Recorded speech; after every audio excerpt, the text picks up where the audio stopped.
careful of the stand, okay, my friend?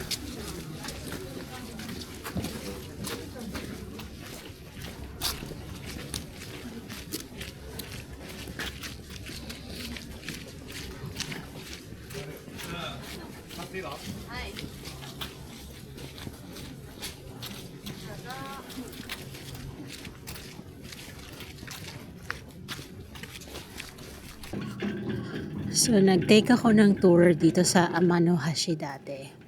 Medyo umaambon. Tapos yung mga dadaanan namin, may snow. Ang lamig. Kinailangan kong mag-gloves. At pinagsisisihan ko na iniwan ko yung bonnet ko sa hotel. Kasi sabi ko, di naman ganun kalamig. Kasi pag-check ko ng weather, 1 degree with a high of 6 daw today. Sabi ko, wala namang okay lang yun. Parang same lang sa pag nasa Sydney ako. Tapos yung kasagsagan ng winter. Putik hindi, iba yung lamig niya. Iba talaga. Tapos nasa chairlift kami. Yung chairlift, walang seatbelt, walang kahit ano. As in, you simply rely on your own balance. And kung gusto mo, pwede mong i-cross yung kamay mong ganyan para medyo mas safe. Pero otherwise, wala. Pero hindi naman ganun kataas yung babagsakan mo kung sakasakali. Pero syempre, ayoko pa rin bumagsak, diba? Pagbaba mo, ito na yung view na makikita mo. Tapos may paakit pa dito. May Ferris wheel. Merong parang cable car ba yan? Monorail, hindi ko alam.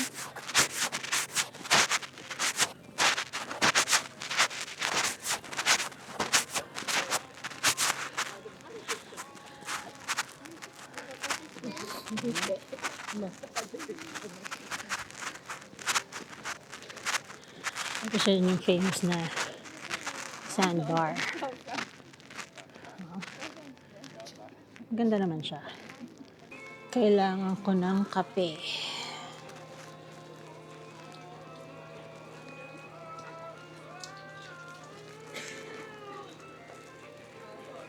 Hindi ko alam kung nakikita niyo yan, pero nagsisnow. I'm standing in the snow. Wow. Amazing. Ayan, pababa na ako and you get a better view. This way. Diba? I feel like ang ganda niya kahit anong season. Kasi ito, tinan mo makikita mo yung baba ng clouds na nagtatouch na dun sa mountains habang pababa ka eh. And then the sandbar slowly disappears. Yan no, napaka-poetic naman. Kita nyo, pero just above this rooftop, meron pang mga reddish na leaves. And merong, hindi ko rin alam kung kita, pero merong rainbow na nagfo-form eh. Pag nag-lift tong clouds na to, yung rainbow lilitaw. Parang okay tong cafe na to. Kaso walang tao. Ba't ganun? O dahil nakabakasyon mga tao. Ayan. Merong egg, bread and drink. Kakakape ko lang eh.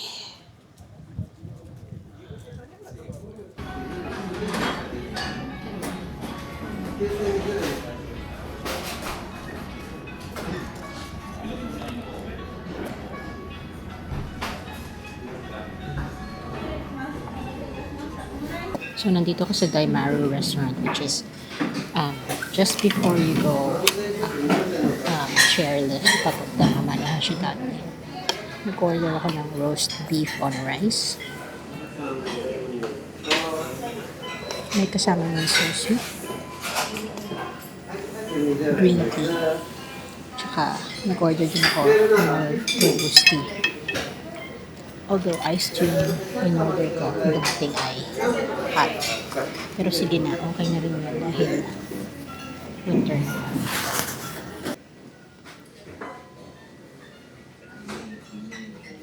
Ang silky ng egg yolk. Yan. Meron din sausawan yung umpisa.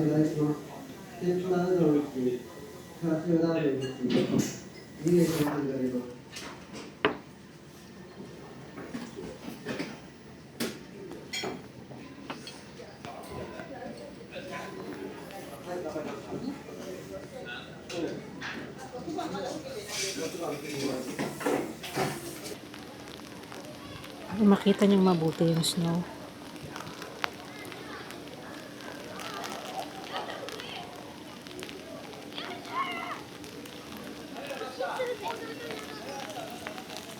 Daming snow. Balik na ako sa bus. Iba na to. Buti na lang, binili ko tong waterproof on cloud. Kahapon, sakto sa time. Pero, ito yung pila ng mga taong gustong pumasok sa temple.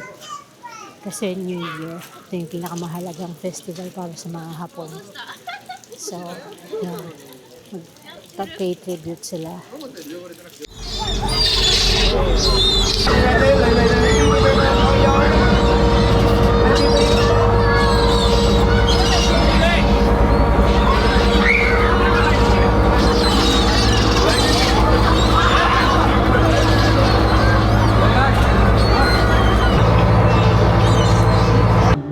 So, nandito kami sa Ine.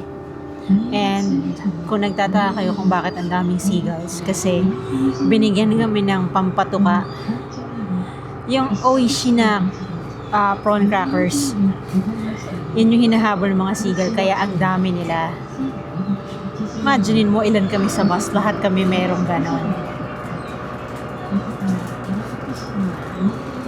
Kaya kami sinusundan ng mga seagull.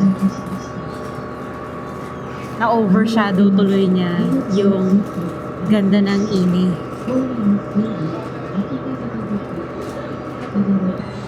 If you look past the seagulls, you'll see yung mga boat houses that's made Ine famous. So, bale, yung bottom portion ng bahay nagsisilbing I guess berth ang tawag para dun sa mga boats nila. Tapos yung second part, dun palang nag-uumpisa yung living area ng mga bahay. And makita nyo, parang open garage yung itsura niya. Alam kung hawks or eagles yung, pero yung mga mas matataas yung lipad na ang lalapad ng wingspan, ayun no?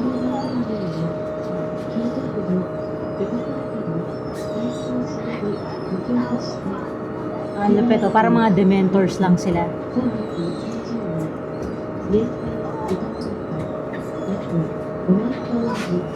Dinadagit yata nila yung seagulls ba yung dinadagit nila? Ayan, dito medyo kita yung mga boat houses.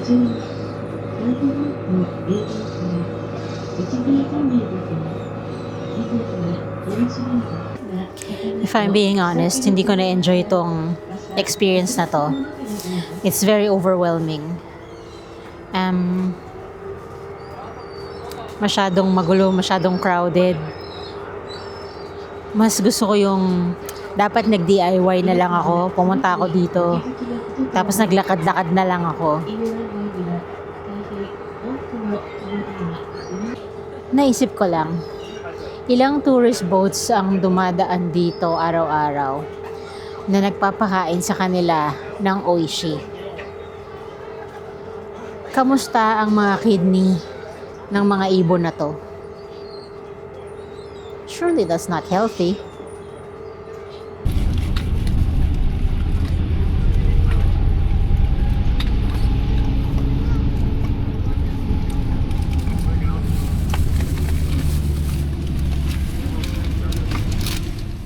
Okay, yung last stop ng tour na to, dinala nila kami dito sa Miyama Village. Ito yung Miyama River. Tapos kung mapapansin nyo, yung mga bubong ng bahay dito, yung tinatawag na gaso. kung saan yung thatched roofs niya ay anong tawag dyan? Yung parang hands in prayer. Very triangular siya. Mas kilala yung village ng Shirakawa-go kasi UNESCO village yun. Sa mga ganitong klase ng bahay or bubong. Pero hindi siya nag-iisa dito sa Japan. Okay? So, this is actually a little bit more accessible. Kasi medyo mahirap puntahan yung Shirakawa-go eh. Pero ito, Kayabuki no Sato. A village of Kita located in the ancient Saba Kaido. Yan. Or Mackerel Highway. Linked to Kyoto City and to the Japan Sea to the north. Ayan. Kitayama North Mountain Style. So, pag winter, kapag kasagsagan ng snow, may mga ganyan. Ayan, itsura niya.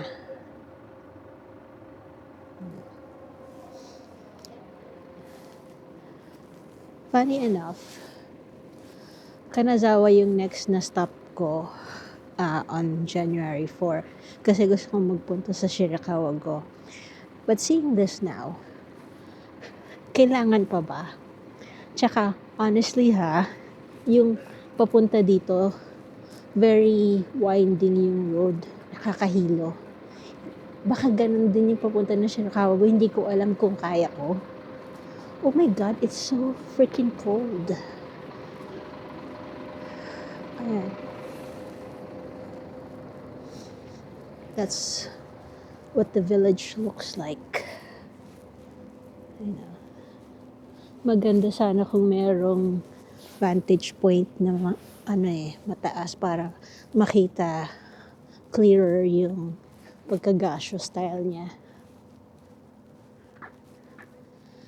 Reminds me of yung mga bahay sa Ifugao.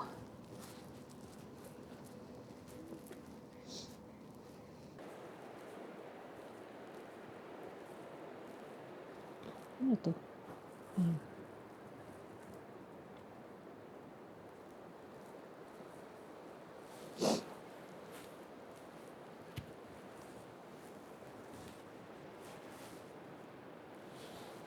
Nahihirapan yata yung aking DJI Nano. Kasi nakumonekta dahil malamig. Pero nakita ko na magandang vantage point dito. Which is yung bridge nga. And it's snowing again. Para makita ng maganda yung thatched roofs niya. Although, mas maganda sana kung sa kabilang side para yung hands in prayer. Kasi yung nakikita kong view dito, yung medyo, anong tawag dyan, palapad. Nonetheless, beautiful. Tapos, lumabas pa si Haring Araw, which is good because it's really cold. So, makita ko ng mas mataas in the hopes of finding a better vantage point. Pero, hindi eh. So, in case you were curious, this is what I guess rural Japan looks like. May pa-chimney si Kuya dun, no?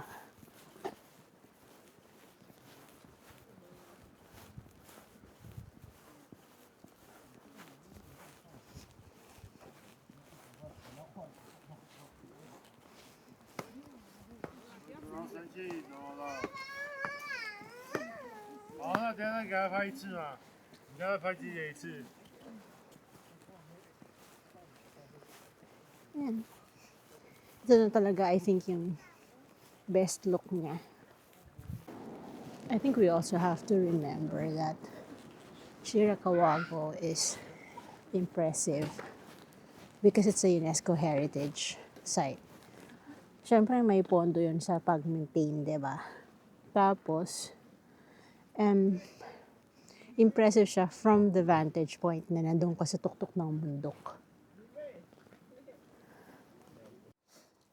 One thing about spending New Year in Osaka is that marami para naman yung closed na mga shops. Actually, yung shops along Shinsaibashi and Dotonbori are all open. Pero some of the other like restaurants and yung mga wala dun sa kahabaan ng dalawang street na yon ay sarado usually. So, I went to Family Mart. Ano to? Yakisoba to. I've had this before. Actually, masarap to. Pero ang syunga ako kasi kalimutan ko kumuha ng chopsticks. I also found itong Famichiki flavored potato chips. Susubukan ko yan. Siyempre, meron akong totoong Famichiki. Pwede ba namang wala? Diba? Gusto ko rin tikman itong crunchy shrimp and salt flavored deep fried rice crackers. I think ano to, Family Mart brand. And then the other one is sweet potato dried and lightly candied. So parang kamote Q strips, ganun ba? Anyways, that's gonna be my dinner. Ngayon, meron akong dilemma. Nakabook ako ng hotel sa Kanazawa. I also have the JR pass for that area of Hokuriku. Pero nagdadalawang isip ako kung gusto kong gawin yan. Kasi parang gusto ko na lang magstay sa Osaka and have slow days in Osaka. Kasi I've done the tour today and then bukas, I'm going to Nara. And then from the 3rd, slow day ko yon. Tapos 4th dapat, punta na ako ng Kanazawa for 2 nights. And then balik ng Osaka. And I feel like parang nakakapagod. Iniisip ko pala napapagod na ako. I want this vacation to be, I guess, more on the relaxing side. Kasi I feel like every time I come to Japan, I'm always racing through the different prefectures, going to different cities, trying to see as much as I can. And to be honest, after 4 times in Japan, parang hindi naman na ganun ka-different or ka-unique yung iba, diba? I know with Kanazawa, maganda yung Japanese garden. Pero winter ngayon, that's probably gonna be all dried up and full of snow. Okay? The other thing is, bala ko kasi pumunta ng Shirakawa-go from there. But I'm also thinking, I've seen the thatched roofs sa Miyama kanina. Honestly, it's not that impressive. Unless nasa mataas kang vantage point na makikita mo silang nakaganon all around, like what you see in the photo sa Shirakawa-go, it's not that great. And remember, yung sa Shirakawa-go, private residences karamihan din doon. So, hindi ka naman makakapasok. Merong lang mga parang designated ones that have been turned into museums, diba? So, yun.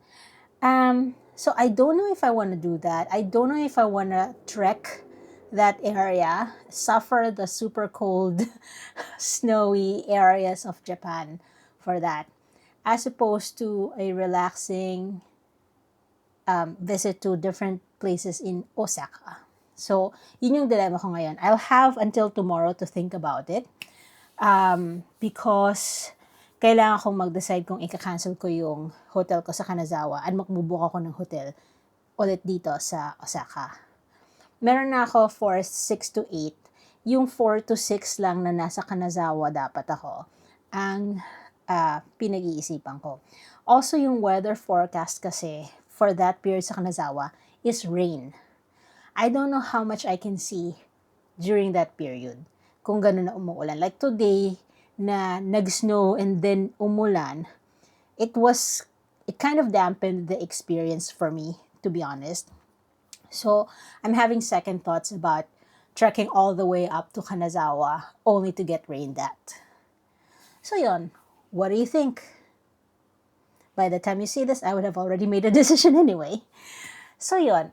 Look, I'm gonna have dinner and I'm gonna think about it. I'll consult my husband and then we'll see how I go. You'll know by the time I put up the videos.